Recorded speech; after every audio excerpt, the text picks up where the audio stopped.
Demikian juga teman-teman, perkara yang sedang kami lakukan proses penyidikannya saat ini di Kementerian Tenaga Kerja.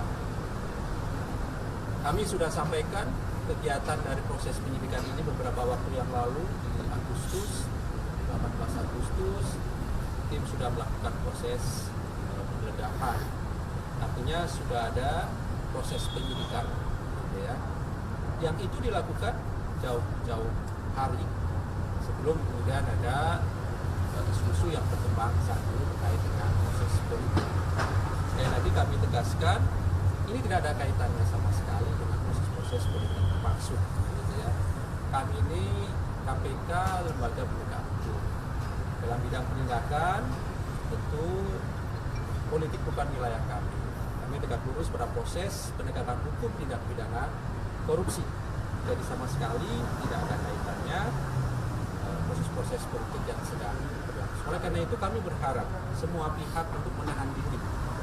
Jangan sampai kemudian membangun opini, membangun narasi seolah-olah kemudian kerja-kerja KPK disangkut pautkan dengan proses-proses politik yang sedang berlangsung. Kami paham betul bahwa ini adalah tahun politik, tetapi kami berharap jangan bawa KPK pada ke persoalan-persoalan politik yang sedang berlangsung tersebut. Tentu ketika naik proses penyidikan, pasti diawali kegiatan yang kita sebut dengan penyelidikan. Penyelidikan itu biasa sehari 2 hari, gitu ya.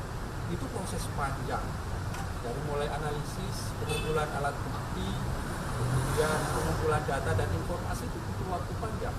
Kalau kemudian naik pada proses penyidikan di bulan Juli dan seperindik di Agustus, itu juga masih jauh dari proses yang saya kira teman-teman dan masyarakat tahu ada proses politik tentang pencapresan ataupun calon wapres di tahun 2024. Perkara ini sudah KPK lakukan sudah jauh hari sebelum itu.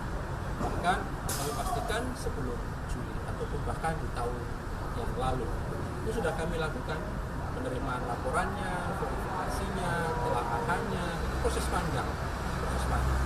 Terlebih kemudian pasal-pasal yang kami gunakan adalah pasal 2, pasal 3. Itu ada unsur-unsur di sana yang bisa dibuktikan melawan hukumnya, memperkaya diri sendiri, orang lain, atau kemudian menimbulkan kerugian keuangan. Itu tentu sudah melewati waktu-waktu yang panjang.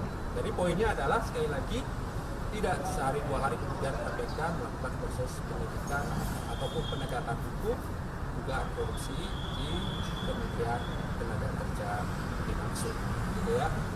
Saya kira itu. Ada yang mau ditanyakan? Apa benar besok Cak Imin diperiksa terkait kasus Kemenaker ini? Yang pasti siapapun bila keterangannya dibutuhkan oleh tim penyidik KPK akan panggil sebagai saksi tentunya untuk memperjelas perbuatan dari para tersangka yang sudah kami tetapkan. Jadi dalam proses penyidikan itu, dalam sistem KPK, sistem penegakan hukum di KPK itu sudah ada tersangkanya, ya. Berbeda dengan di penegakan hukum lain, barangkali dalam proses penyidikan belum tentu ada tersangkanya. Di KPK sejauh ini aturan normatif yang berlaku di internal KPK, jika pada proses penyidikan maka tentu sudah ada tersangkanya. Oleh karena itu untuk memperjelas perbuatan dari para tersangka maka dibutuhkan keterangan saksi. Oleh karena itu kami berharap siapapun yang dipanggil oleh tim penyidik KPK kooperatif hadir sesuai dengan waktu yang ditentukan oleh tim untuk hadir di gedung Merah Putih KPK. Berarti benar yang akan dijadwalkan besok ya? Karena PKB udah mau Besok ditunggu saja. Sekali lagi harapan kami tentu hadir sesuai dengan surat panggilan yang sudah diberikan atau dikirimkan, begitu ya. Jadwal KPK sudah Jadwal pemeriksaan saksi di KPK itu selalu dimulai jam 10 untuk semua saksi yang di KPK, begitu ya. Artinya KPK sudah mengirimkan surat panggilan kepada Caimin ya, misalnya. Ya, jadi teman-teman besok ditunggu saja, gitu ya. Yang pasti kami berharap siapapun yang dipanggil oleh KPK itu hadir sesuai dengan surat panggilan. Lebih kami sudah mengirimkannya beberapa waktu yang lalu kepada para saksi-saksi, gitu ya. Konfirmasi kehadiran. Kehadiran siapa, Mas?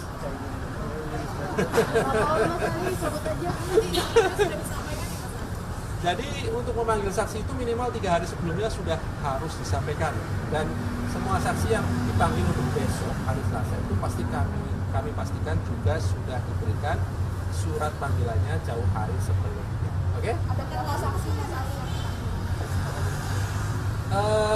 Untuk jadwal biasanya keluarnya kan memang besok ya, gitu ya. Tetapi memang ada pemanggilan saksi untuk perkara di Kemenaker besok. Gitu ya. Untuk jumlahnya besok kami pasti informasikan. Mas, sebenarnya kerugian negara dalam kasus ini berapa sih Mas kan dari kemarin? Untuk kerugian keuangan negara, kemudian perbuatan melawan hukum, termasuk merugikan atau menguntungkan siapa gitu ya, itu kan materi masih.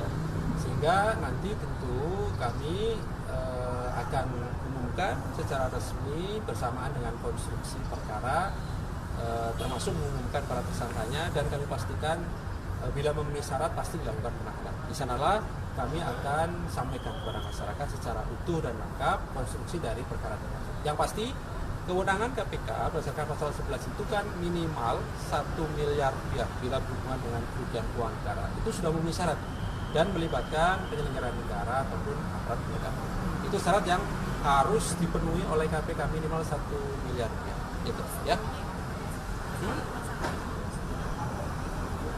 Ya, sudah ada tersangka ya untuk perkara ini, tapi kami belum umumkan.